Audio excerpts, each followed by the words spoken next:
Tercer sermón sobre este primer capítulo, en el cual estaremos viendo cómo el Señor Jesucristo se presenta delante del apóstol Juan con toda su gloria.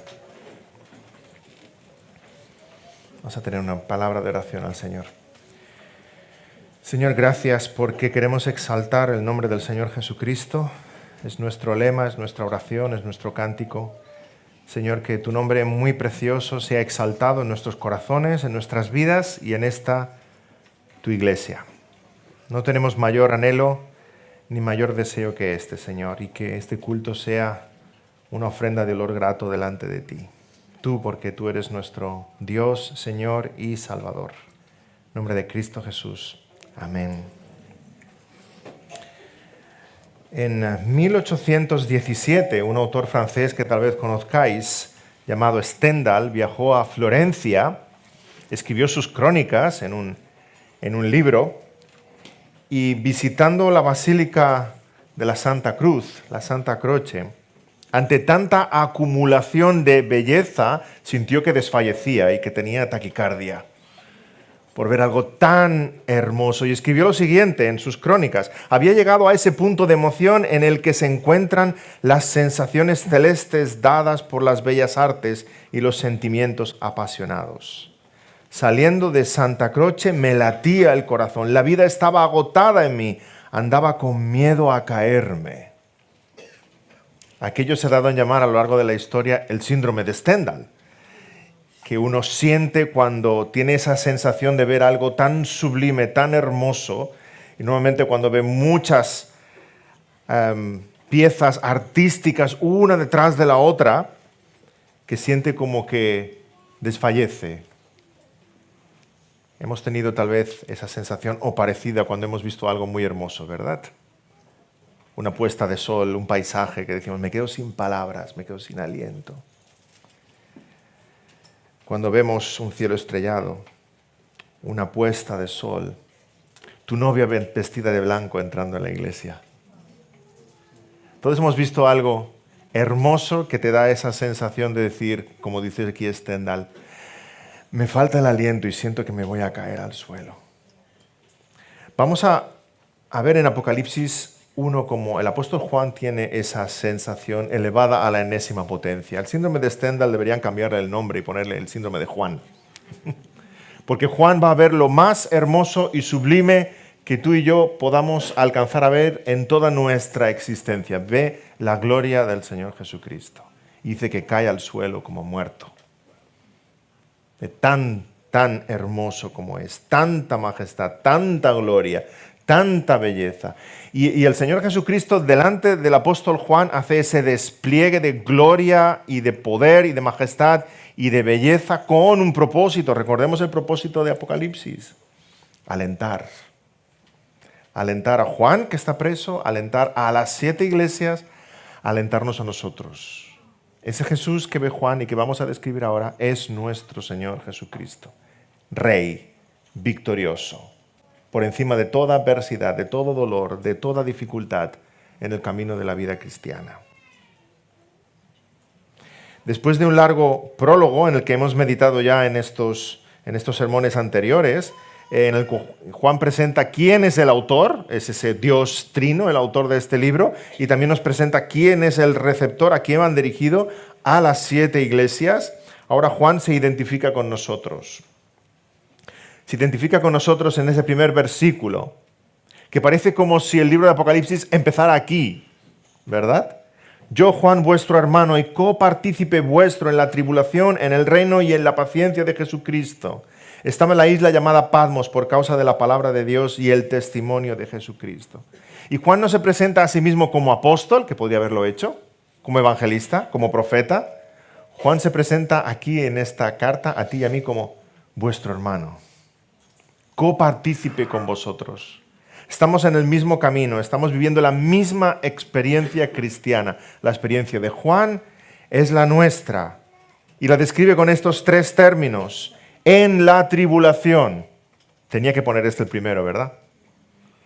El primero de los 3. Tribulación, reino, paciencia. Pero el primero de ellos tenía que ser esto, en la tribulación. Juan, sufriendo, está hablando a una iglesia sufriente. en la tribulación. Es cierto que los cristianos en diferentes épocas, diferentes momentos, diferentes países, diferentes culturas se han encontrado con esta tribulación de diferente manera. No es la misma la nuestra que la de nuestros hermanos en Nigeria, ¿verdad? Allí matan pastores, queman iglesias. En Oriente Medio los crucifican. Nuestra tribulación es el desprecio de nuestros vecinos, familiares, de tu esposo, de tu esposa, de tus compañeros de trabajo. Nuestra vida no corre riesgo. Ahora la ha corrido en este país, pero ahora no. Pero esa tribulación, o como dice el apóstol Pedro, ese fuego de la prueba, viene a todos nosotros. Podemos pasar épocas de cierta paz y estabilidad, como Sadrach, Mesach y Abednego en Babilonia, pero pronto, adorar esta imagen, o seréis echados en el horno. Llega el fuego de la prueba a nuestras vidas como cristianos. Si leemos los evangelios, el término tribulación o aflicción está en todas partes. El griego thripsis y todas sus variantes, constantemente, es parte de la esencia de ser cristiano. Si eres cristiano, sufrirás tribulación. Si eres cristiano, sufrirás desprecio. Señor Jesucristo dijo que nos envía como corderos en medio de lobos. No podía ser más gráfico. En medio de lobos. Nadie habla de la cristianofobia, ¿verdad? No sale en las noticias, porque estaría continuamente en todos los telediarios. Cristianos perseguidos, cristianos masacrados, cristianos asesinados continuamente, cada día, en todo el mundo. Pero no le interesa ni a nuestro gobierno ni a los medios de comunicación. Como Nerón, prefieren señalar cuando somos culpables, ¿verdad? Ellos han quemado Roma. Pero no la esencia del cristianismo, que es ser perseguidos. El mundo quiere quitarse los cristianos de encima. Estorbamos. Somos luz, quieren apagar la luz, porque aman las tinieblas. Jesús dijo, el mundo me aborrece y os van a aborrecer. No os extrañéis, pero yo he vencido al mundo. Tribulación está en todas partes en los evangelios. Juan 16, 33. En el mundo tendréis aflicción, usa de nuevo ese término, pero confiad, yo he vencido al mundo. Seguimos los pasos del Señor Jesucristo y decimos junto al apóstol Pablo en Colosenses 1. Ahora me gozo en lo que padezco por vosotros y cumplo en mi carne lo que falta de las aflicciones de Cristo por su cuerpo, que es la iglesia. Cristo padeció, nosotros seguimos las pisadas de Cristo, nosotros padecemos.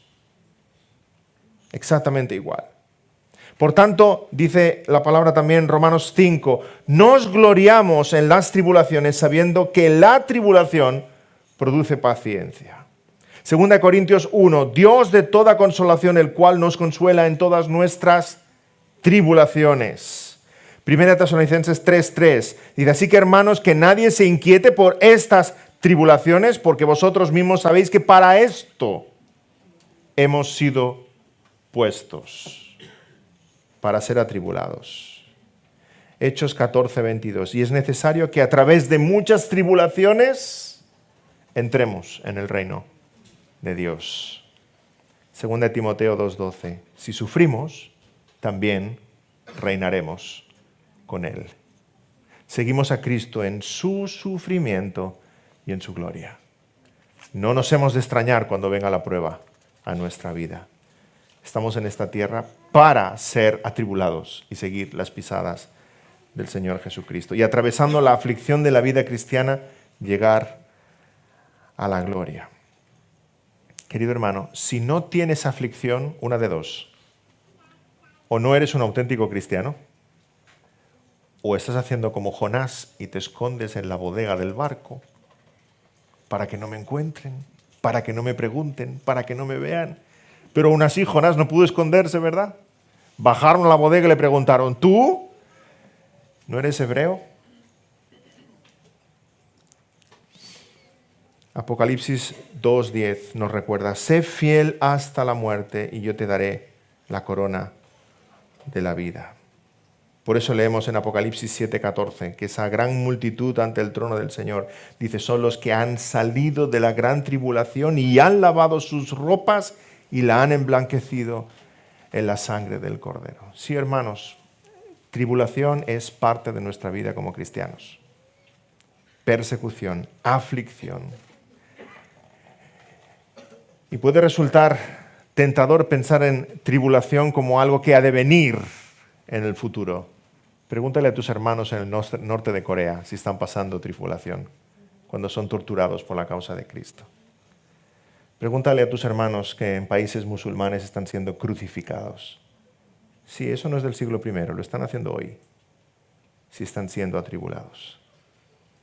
Pero aquellos que han sido tribulados han lavado sus ropas en la sangre del Cordero y estarán sentados allí en el trono junto a Cristo. Estarán alabando su precioso nombre. Tribulación, dice Juan. En primer lugar se identifica con nosotros en tribulación y a continuación dice y reino. Qué dos palabras para ponerlas juntas, ¿verdad? Parece paradójico. Juan se identifica con nuestra aflicción, Juan se identifica con nuestra ciudadanía. Somos ciudadanos del reino de los cielos, somos súbditos del Señor Jesucristo. Somos hechos reyes y sacerdotes. Estaremos sentados junto a Él. Somos herederos del reino de los cielos.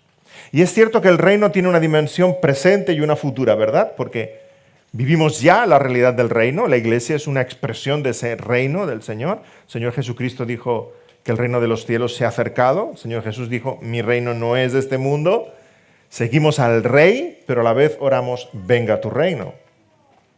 Así que el reino es ya, pero el reino todavía no. En esa paradoja de la vida cristiana. Vivimos ya en el reino, somos ciudadanos del reino, pero esperamos la manifestación gloriosa de nuestro Rey y que todas sus promesas se cumplan y sean ciertas y las podamos ver.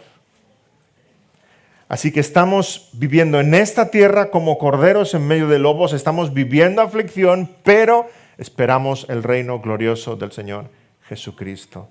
Hermanos, por eso el tercer término que Juan usa aquí es paciencia. No podía ser de otra manera, ¿verdad? Aflicción presente, reino futuro y mientras, paciencia. Paciencia no en el sentido de resignación. Bueno, aquí estamos, ¿qué le vamos a hacer? No. Paciencia en el sentido de esperanza, de expectación. Aguardemos, porque las promesas del Señor se van a cumplir todas. Dice un comentarista, Lenski, cuando la aflicción se establece, el reino produce paciencia. Como le dice Pablo a Timoteo, que pelee la buena batalla de la fe, y a continuación le dice, echa mano de la vida eterna. Sí, porque cuando pensamos en el reino y en las promesas cumplidas del Señor, es como el viajero que ve el oasis en el horizonte. Seguimos caminando, cobramos fuerzas para cruzar ese desierto hacia la gloria. Aflicción, reino y paciencia. Hermanos, no escuchéis a esos falsos profetas que dicen que la vida cristiana es todo victoria y gozo y triunfo. Es aflicción. Si llega alguien predicando el reino ahora y el gozo ahora y la gloria ahora, ¿sabéis qué? Es después que le espera la aflicción. Pero nosotros predicamos la aflicción ahora, porque después nos espera el reino. Hoy aflicción, mañana gloria. Aquellos que prediquen hoy la gloria, les espera mañana la aflicción. Nosotros sabemos que las aflicciones son para hoy, que es característico del ser cristiano. Y en esa distancia entre la tribulación y la gloria, necesitamos estar llenos de esa paciencia. Romanos 8:18. Tengo pues por cierto que las aflicciones del tiempo presente no son comparables con la gloria venidera que en nosotros ha de manifestarse. Nos damos cuenta de todo lo que Juan nos está diciendo solamente con el saludo. Juan está diciendo a las iglesias en Asia Menor y nos está diciendo a nosotros, hermanos, estoy con vosotros. Miradme aquí, preso por la causa de Cristo. Ahora tenemos aflicción, pero mañana nos espera gloria. Por tanto, esperad con paciencia, no se desalienten vuestros corazones. Y habla a las iglesias del siglo I que estaban siendo perseguidas, pero nos habla a ti y a mí de la esperanza que nos aguarda. No hemos de desfallecer, hemos de continuar en esa vida cristiana, en ese camino, en ese peregrinaje por esta tierra, esperando las promesas del Señor. Y Juan empieza a escribir y lo primero que describe es una voz. Escucha una voz y se da la vuelta. Nosotros también nos daríamos la vuelta si escucháramos una voz como la que escucha Juan. Escucha una voz. Él dice que está preso en la isla de Patmos y allí escucha una voz y ve luego la gloria del Señor Jesucristo. Está preso en Patmos, que sabemos que es una isla pequeña, casi un islote, actualmente en las islas griegas, delante de la costa de Turquía, lo que entonces era Asia Menor, y los romanos usaban aquella isla o islote como prisión. Qué mejor que una isla para ser una prisión, ¿verdad? A lo largo de la historia se han usado muchas islas como prisión. Recordamos en la isla de Elba, donde encarcelaron a Napoleón. A Al Capone también lo llevaron a Alcatraz.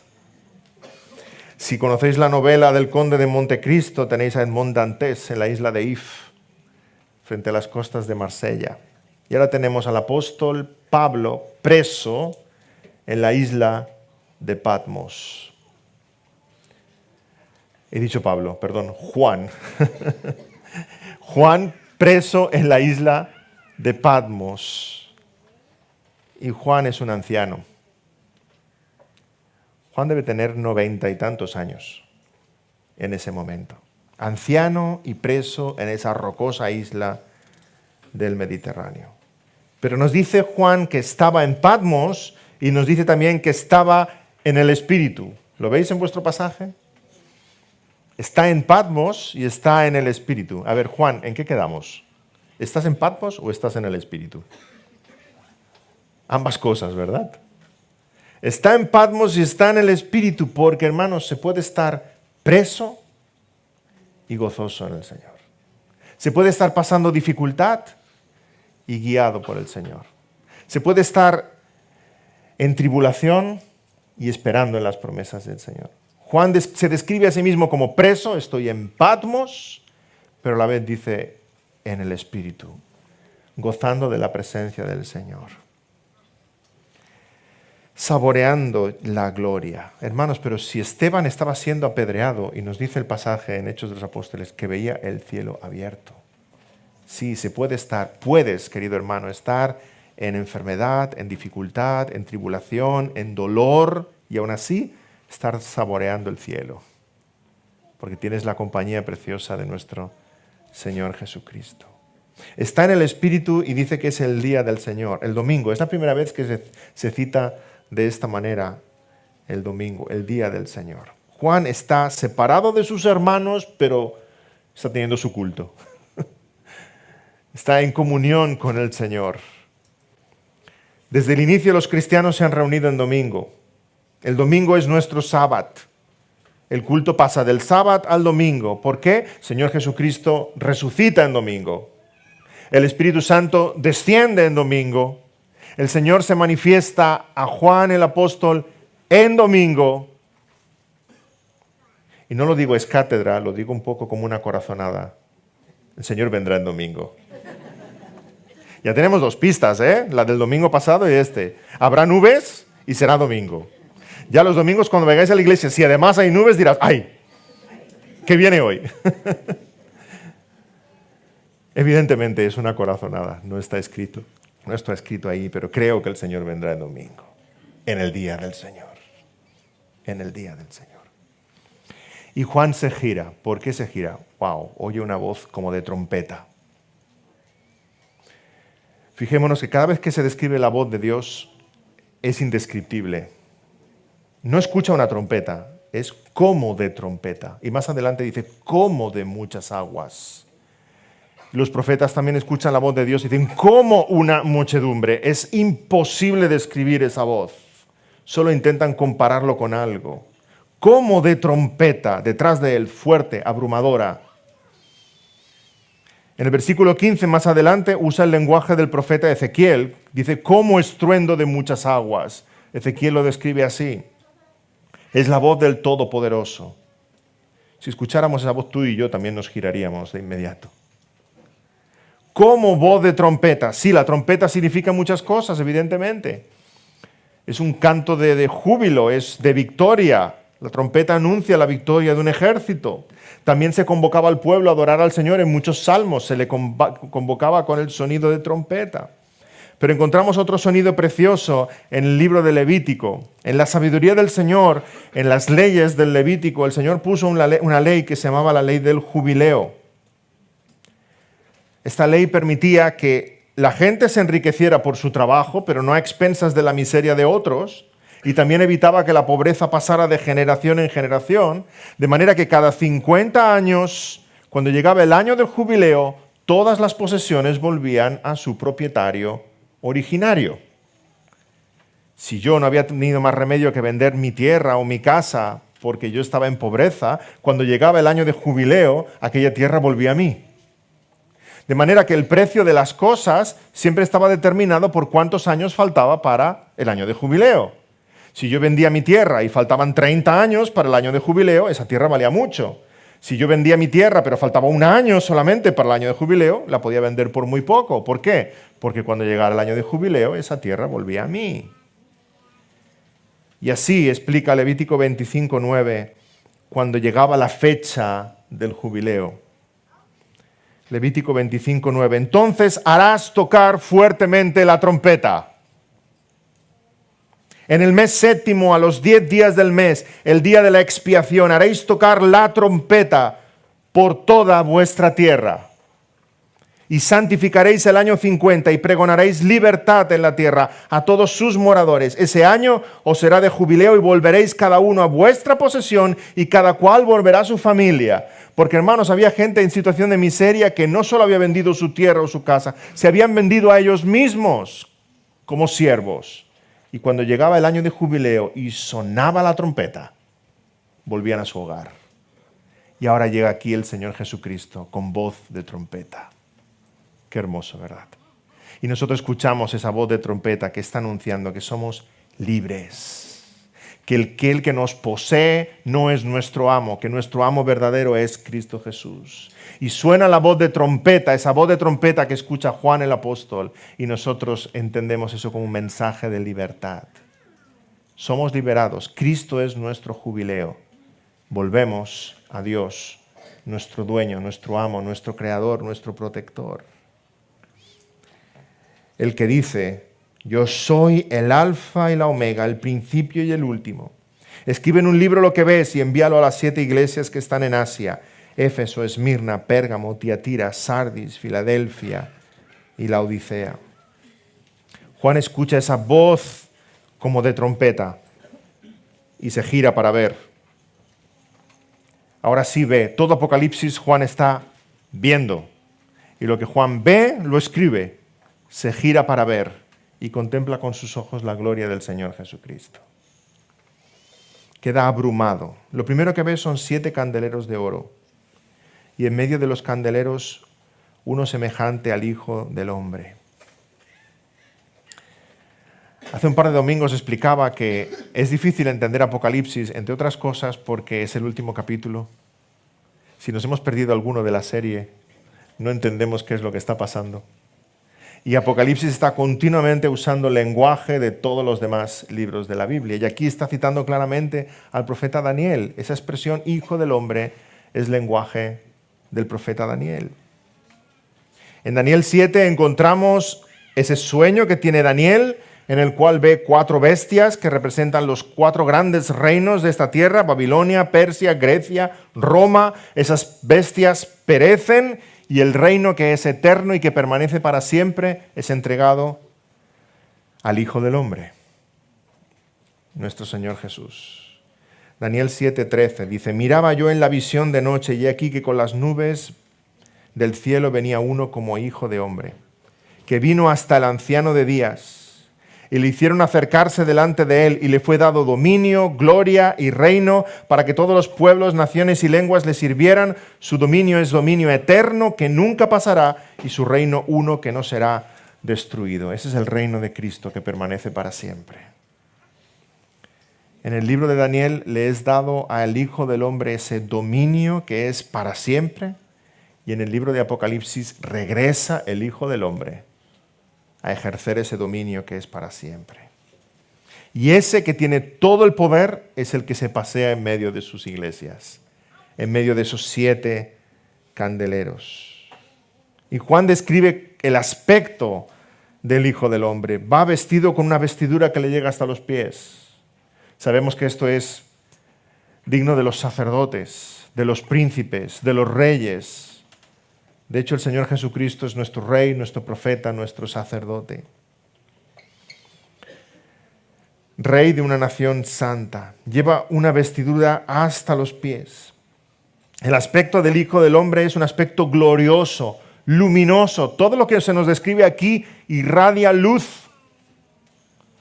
Es como un sol. Sin duda es la luz del mundo, como él dijo, con todo su esplendor. Dice que su cinto es de oro, sus ojos como llama de fuego, sus pies como el bronce brillante saliendo del horno, su rostro como el sol brillando al mediodía. Tal como lo vio Daniel en toda su gloria, como hemos leído antes en el capítulo 10 de Daniel, brillando en todo su esplendor. Pero además de describir esa gloria brillante del Hijo del Hombre, dice un detalle curioso. Juan describe en este pasaje que tenemos aquí, dice que además de vestir como un rey glorioso, y de alguna forma recordando a Daniel capítulo 7, este Hijo del Hombre que está describiendo Juan, se parece a ese anciano de días que también describía Daniel. Ese Hijo del Hombre recibe todo el poder, toda la gloria, todo dominio de parte del anciano de días. Y Daniel 7 dice, cuyo vestido era blanco como la nieve y el pelo de su cabeza como lana limpia. En Daniel 7 vemos a Dios el Padre entregando el reino al Señor Jesucristo para que en el nombre de Jesucristo se doble toda rodilla. Y ahora en Apocalipsis, Juan está viendo al Hijo del Hombre, al mismo Hijo del Hombre que vio Daniel, pero a él lo describe ahora de una forma mucho más gloriosa, espléndida. Dice que su cabeza y sus cabellos eran blancos como blanca lana, como nieve, en el versículo 14. Por tanto, es el Hijo del Hombre el que está viniendo. Juan ve al Señor Jesucristo viniendo en toda su gloria y todo su esplendor, pero también ve su cabello blanco, porque Él también es el anciano de días, el que es digno de todo poder, de toda eternidad, de toda sabiduría, de toda santidad, de todo honor. Jesucristo mismo es Dios, el eterno, el inmutable, el creador de todas las cosas. Él mismo dice, yo soy el alfa y la omega, el primero y el último, el que ha existido desde siempre. Juan ve al Señor Jesucristo en toda esta gloria, en todo este esplendor. Y hay algo que nos llama también la atención. Versículo 16 dice que de su boca salía una espada de 2 filos. Hermanos, hemos de entender, y aquí hago un paréntesis en este punto, que todo esto es lenguaje simbólico. Cuando lleguemos al cielo no vamos a ver así al Señor Jesús. No sale una espada de su boca. Todo Apocalipsis es un lenguaje simbólico porque cada símbolo que vemos en la persona del Señor Jesús nos está transmitiendo algo de su poder, de su gloria, de sus atributos, de su majestad. Y está lleno, está cargado de significado el hecho de que Juan ve al Hijo del Hombre y de su boca sale una espada. Es una lengua que es una espada que es su lengua. Jesucristo no vino con ejército, ¿verdad? En Belén los ángeles no llevaban armas, dijeron paz, buena voluntad para con los hombres. El arma del Señor Jesucristo era su lengua, su boca, su voz, su palabra. Con su lengua hablaba sabiduría y juicio. En su lengua había todo su poder y toda su valentía. Con su voz el Señor Jesucristo calmó la tormenta. Con su voz el Señor Jesucristo dejó mudo a Pilato, que no sabía qué responder. Con su voz expulsó demonios, con su voz sanó al enfermo, con su voz levantó a Lázaro, con su voz perdonó pecados, Con su voz, hoy el Señor Jesucristo sigue transformando corazones. Con su voz llega a lo más profundo de nuestro ser. La voz, la lengua del Señor Jesucristo es su arma, es su espada. Y una espada de dos filos que corta como ninguna otra. Hebreos 4:12 dice, porque la palabra de Dios es viva y eficaz y más cortante que toda espada de dos filos y penetra hasta partir el alma y el espíritu y las coyunturas y los tuétanos y discierne los pensamientos y las intenciones del corazón. La palabra del Señor es esa espada. Efesios también la compara con una espada, la espada del Espíritu, que es la palabra de Dios.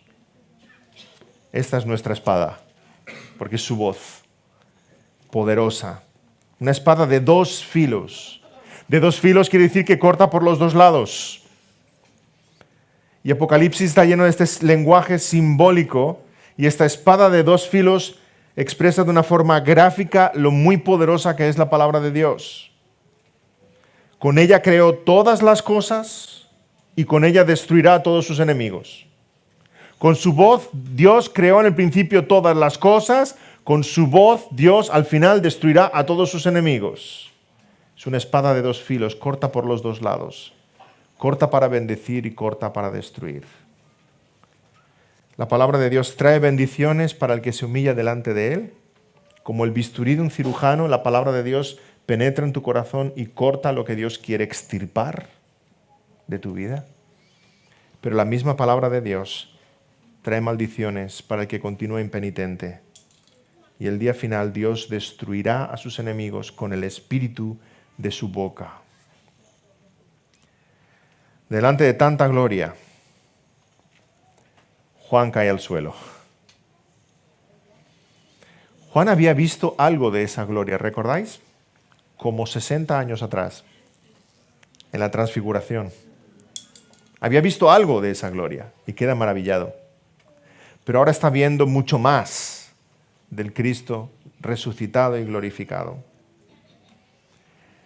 Y es tanta la majestad de ese Hijo del Hombre que viene refulgente, brillante, glorioso, como rey, que Daniel queda sin fuerzas y cae rostro en tierra, adorando al Señor.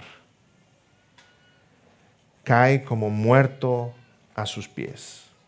Esta es la experiencia de todos los profetas cuando han visto la presencia de Dios. Esta es la experiencia de los mortales cuando vemos al inmortal. Caemos a sus pies. Daniel también cayó como muerto, y al igual que Juan. Saulo vio el brillo de la gloria de Cristo y cayó al suelo y quedó ciego 3 días. Isaías contempló la gloria del Señor y leemos en Isaías 6:5, ¡ay de mí que soy muerto! Una criatura delante del Creador, indignos como somos delante del que es 3 veces santo. Caemos a sus pies delante de tanta santidad, de tanta majestad. Sentimos nuestra indignidad y sentimos su poder inmenso. Cae a sus pies en adoración, llenos de reverencia, llenos de temor. Cuando leemos estas experiencias de hombres de Dios que ven la gloria del Señor, hermanos, y yo oigo algunas cosas que hay ahí fuera hoy día, de gente que dice que ha hablado con Jesús y que ha visto a Dios cara a cara, no sé si reír o llorar. Porque la experiencia auténtica es esta que estamos leyendo aquí, de Juan, de Daniel, de Isaías, de Ezequiel, de Moisés. Caen rendidos a sus pies. Pero hay gente que alegremente dice, yo he hablado con Jesús, el Señor me ha dicho, y que caen al suelo, pero de otra manera, haciendo payasadas, ridiculizando el cristianismo. Es vergonzoso. A esos les diría que cuidado porque el que juega con fuego se quema. A ver si queriendo caer en tierra algún día caerán, pero como Ananías y Zafira. Nos llena, cuando hablamos de la presencia del Señor, nos debe llenar un pavor reverente, porque estamos delante del que es 3 veces santo y nosotros somos criaturas de carne y hueso. Caemos sobre nuestro rostro adorando. El verdadero cristiano cae hacia adelante, postrado en tierra, el mentiroso cae hacia atrás.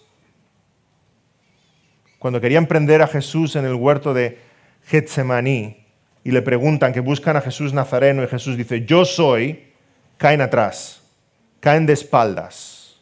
Los enemigos de Cristo caen de espaldas, los amigos de Jesús caen hacia adelante, su rostro en tierra adorando. El falso cristiano dice que Dios le toca para que caiga y cuando está en el suelo se levanta con sus fuerzas. El verdadero cristiano, cuando ve la gloria del Señor, se postra delante de Él y es el Señor que le toca para levantarle con sus fuerzas. Y esta es la experiencia de Juan aquí. Dice que cae como muerto, pero el Señor en su bondad, en su misericordia, en su gracia se acerca y le toca. Le dice, Juan, no temas, levántate.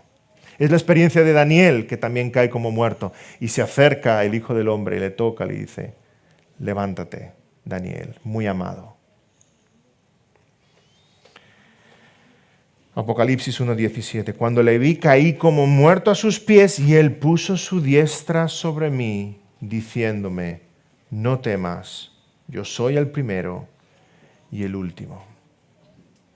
Nos llenamos de temor, pero de un temor reverente, cuando vemos delante de quién estamos. Recordamos los discípulos en la barca, tenían temor porque la barca se hundía y estaban en medio de la tormenta, y dice el pasaje que tenían temor, despiertan al Señor, el Señor se pone en pie, le dice al mar, calla, enmudece, se calma la tormenta, y entonces los discípulos miran al Señor Jesucristo y dice el pasaje que tuvieron gran temor. La tormenta les dio temor, pero entender que estaban dentro de la barca con alguien que hace callar la tormenta les llenó de gran temor. Estaban delante del Hijo del Hombre, el Dios vivo hecho carne entre nosotros.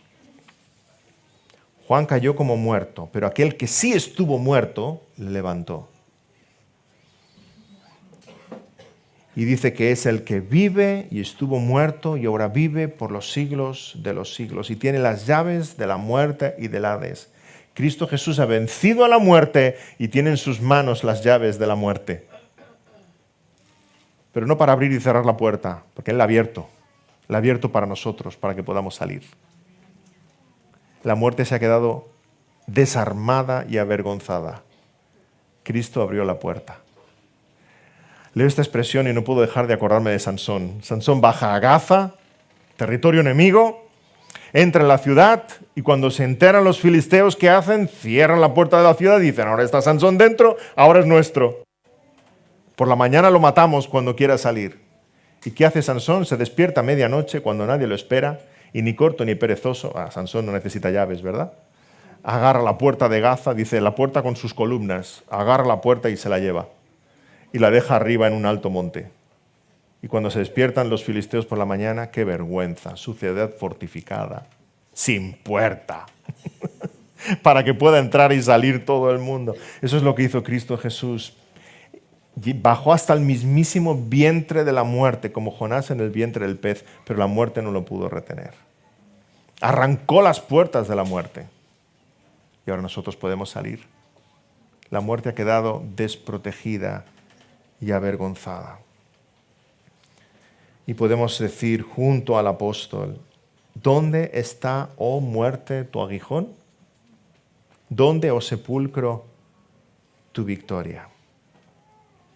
Hermanos, el Señor nos trae todo este mensaje de Apocalipsis a nosotros para que nos maravillemos en su gloria, en su poder y en su majestad y para reconfortar nuestros corazones.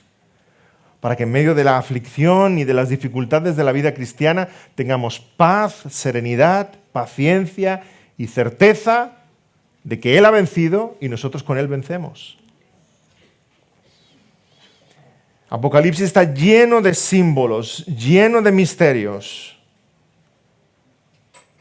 Pero llegando al versículo 19 y versículo 20, nos dice que Él nos revela estos misterios. Versículo 19, escribe las cosas que has visto y las que son y las que han de ser después de estas.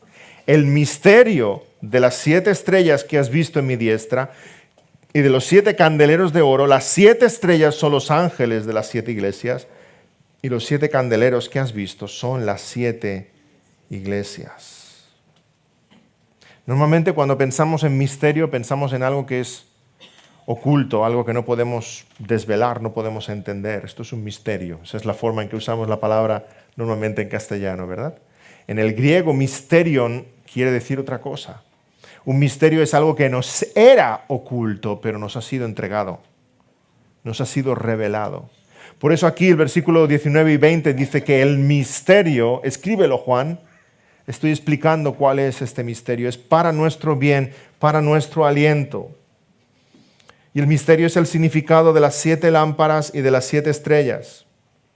Jesucristo se aparece glorioso, brillante, refulgente. Hemos visto su aspecto, como brilla, como el bronce incandescente, sus ojos brillan como llamas, su rostro brilla como el sol.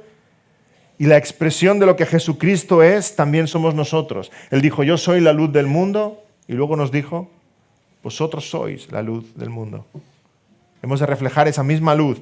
Él como un sol, nosotros como la luna, que reflejamos su brillo. Pero hemos de reflejar la luz de Cristo. Y el misterio que nos desvela aquí es el significado de las 7 estrellas y de esos 7 candeleros. El Señor camina entre los 7 candeleros y tiene en su mano derecha 7 estrellas. Y dice el versículo 20, las 7 estrellas son los ángeles de las 7 iglesias y los 7 candeleros que has visto son las 7 iglesias. No nos confundamos, Juan no está viendo un candelabro de 7 brazos, ¿verdad? Como había en el templo. Está viendo 7 candeleros. 7, y ya vimos todo el significado simbólico que tenía este número. Está hablando a 7 iglesias de aquel tiempo, pero de algún modo está hablando a todas las iglesias de todos los tiempos. No tenemos problema en entender lo que son los 7 candeleros, nos lo dice claro, son las 7 iglesias. Esas que hemos citado antes, ¿verdad? Éfeso, Pérgamo, la Odisea, etc. 7 iglesias que están en Asia Menor. Está hablando aquellas 7 iglesias, 7 candeleros, 7 luces. ¿Pero qué son esas 7 estrellas? De nuevo, el versículo 20. Las 7 estrellas son los ángeles de las 7 iglesias. Esto es más complicado de entender. Las 7 estrellas en la mano del Señor son los 7 ángeles de las 7 iglesias. Ay, ya me he perdido. Os he de confesar que es la parte del sermón en la que dediqué más horas a estudiar. ¿Qué son estos 7 ángeles? Bueno, os voy a dar algunas interpretaciones y luego os doy la buena, ¿vale? La buena siempre, en mi humilde opinión, porque estamos delante de Apocalipsis. Y esto está tan lleno de simbolismo. ¿Quiénes son los 7 ángeles? Porque si leemos las cartas, y vamos a estar meditando en las 7 cartas en los próximos domingos, la carta va dirigida al ángel de la iglesia. ¿Quién es el ángel? Primera posible interpretación. El ángel es el mensajero, el cartero que lleva la carta a la iglesia. Bueno, la primera pregunta que nos hacemos es ¿por qué hace falta 7 carteros? Un cartero podía hacer la ruta y entregando la copia, ¿verdad? Y luego lo más extraño es que la carta nunca va dirigida al cartero. A ver, si yo le escribo una carta de amor a mi esposa, no quiero que la lea el cartero. De hecho, no le dices al cartero, mire, es para mi esposa, pero vaya leyéndola usted por el camino. Todo lo contrario, ¿verdad? Así que este ángel no puede ser el mensajero, es extraño. Otros entienden ángel como si cada iglesia tuviera un ángel protector, un ángel de la guarda. Bueno, si el Señor quiere poner un ángel protegiendo a cada iglesia, está bien. Si así fuera, le pediremos más de uno, ¿verdad? Pero al fin y al cabo, ángel también resulta una interpretación extraña. ¿Por qué? Porque iremos meditando en las 7 cartas y veremos que el Señor tiene palabras de halago y palabras de reproche. ¿Y el Señor reprocha a sus santos ángeles? ¿Es que no le sirven bien? Es extraño. No puede ser un ángel, tal como entendemos el término, que está protegiendo o velando por el bien de cada iglesia.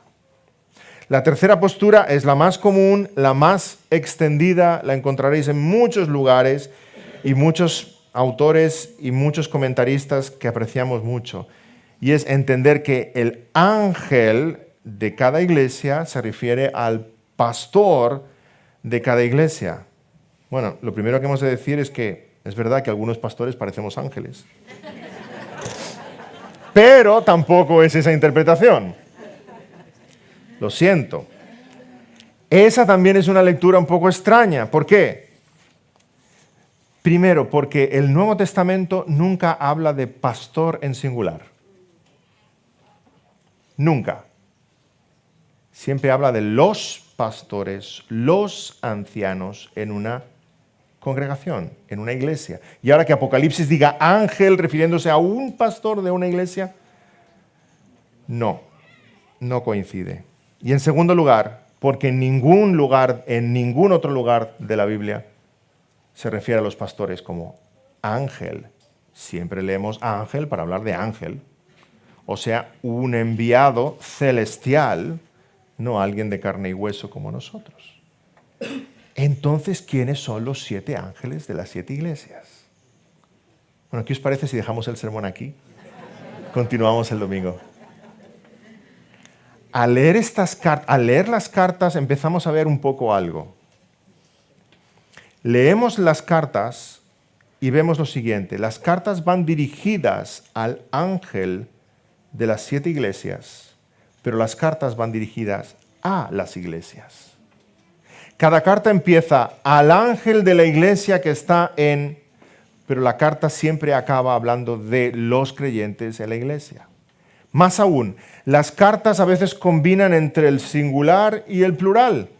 Yo os pongo un ejemplo. Si tenéis vuestra Biblia abierta, buscar Apocalipsis 2:10. Estamos en la carta a Esmirna y fijémonos cómo cambia del singular al plural. Dice Apocalipsis 2:10, no temas en nada lo que vas a padecer, singular. He aquí el diablo echará a algunos de vosotros en la cárcel, plural, para que seáis probados, plural, y tendréis tribulación por 10 días, plural. Sé fiel hasta la muerte, singular. Yo te daré la corona de vida, singular. Así que escribiendo a las iglesias, está escribiendo al ángel, pero está escribiendo a la iglesia. Está escribiendo a la iglesia, pero está escribiendo al ángel.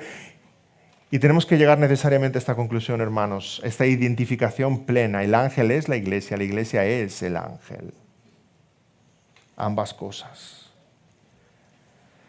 Recordemos el término en su sentido original. Nos confunde un poco que tomemos palabras del griego. Iglesia significa congregación, los creyentes.